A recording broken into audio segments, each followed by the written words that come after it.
हम बात कर रहे हैं जम्मू और कश्मीर के श्रीनगर में एक बड़े और दुखद हादसे के बारे में जो नौगाम पुलिस स्टेशन में 14 नवंबर 2025 की रात हुआ। इस धमाके को पुलिस ने एक्सीडेंटल ब्लास्ट बताया है, यानी एक अनजाने में हुआ विस्फोट। इस धमाके में 9 लोगों की मौत हो गई है और तकरीबन 29 लोग घायल बताए जा रहे हैं।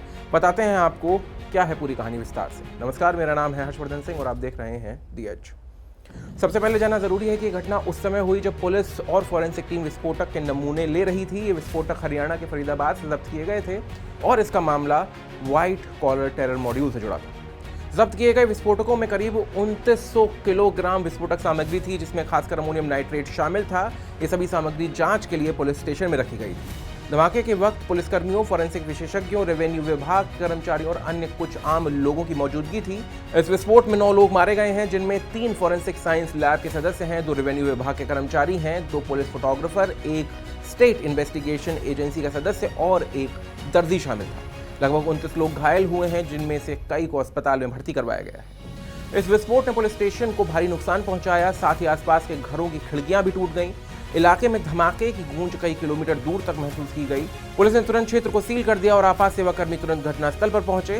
जम्मू कश्मीर के पुलिस प्रमुख नलिन प्रभात ने स्पष्ट किया है कि विस्फोटक अत्यंत अस्थिर और संवेदनशील थे। उन्होंने कहा कि जांच चल रही है, लेकिन इस वक्त कोई आतंकी हमला या साजिश साबित नहीं हुई है और इसे एक आकस्मिक हादसा माना जा रहा है।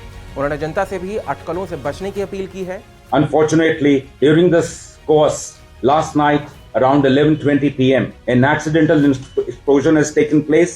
Any other speculation into the cause of this incident is unnecessary. In this unfortunate incident, 9 people have lost their lives. 1 personnel of SIA, 3 personnel of the FSL team, 2 crime scene photographers, 2 revenue officials who were basically part of the magistrates team, 1 tailor who was associated with the team. केंद्र सरकार ने भी बयान देकर इस मामले की गहनता से जांच की बात कही है। गृह मंत्रालय के संयुक्त सचिव प्रशांत लोखंडे ने कहा है कि विस्फोट की वजहों की जांच जारी है और फॉरेंसिक्स रिपोर्ट आने के बाद ही तस्वीर साफ हो पाएगी। उन्होंने अफवाहों पर विश्वास न करने की सलाह दी है। Owing to unstable and sensitive nature of the recovery, it was being handled very carefully under the expert supervision. However, during the process, an accidental explosion took place at about 11:20 p.m. on 14th November, that is yesterday night.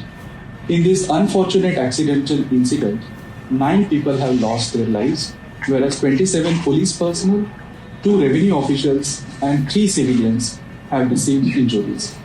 Injured were immediately rushed to the medical care and attention. The building of police station has received severe damages, besides some of the buildings surrounding the police station. The cause of the accident is being investigated. However, any other speculation into the cause of these incidents are unnecessary. The government stands in solidarity with the families of the deceased in this hour of grief. ये विस्फोट उस terror module से जुड़ा है जिसे police ने कई महीनों की मेहनत के बाद उजागर किया था। इस मॉड्यूल में कुछ मेडिकल पेशेवर भी शामिल थे, जिनके खिलाफ सुरक्षा बलों ने छापेमारी करके विस्फोटक बरामद किए थे। इस संदर्भ में विशेष रूप से फरीदाबाद में हुई रेड बेहद महत्वपूर्ण रही। धमाका उस समय हुआ जब फॉरेंसिक टीम विस्फोटक सामग्री के नमूने निकाल रही थी। विस्फोट के कारणों का पता लगाने के लिए कई एजेंसियां मिलकर काम कर रही हैं, जिनमें जम्मू कश्मीर पुलिस, राष्ट्रीय जांच एजेंसी NIA और अन्य सुरक्षा एजेंसियां शामिल हैं।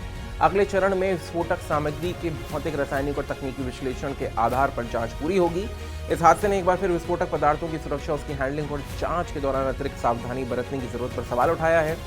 कोई भी छोटी सी लापरवाही जानलेवा साबित हो सकती है। प्रशासन को आपदा प्रबंधन के साथ साथ SOP, स्टैंडर्ड ऑपरेटिंग प्रोसीजर्स को भी अधिक कड़ा बनाना होगा, ताकि आने वाले समय में इस तरह की घटनाएं ना हो। लद्दाख के उपराज्यपाल कविंदर गुप्ता सहित कई वरिष्ठ अधिकारियों ने दुर्भाग्यपूर्ण हादसे पर गहरा दुख जताया है और घायलों के शीघ्र स्वस्थ होने की प्रार्थना की है।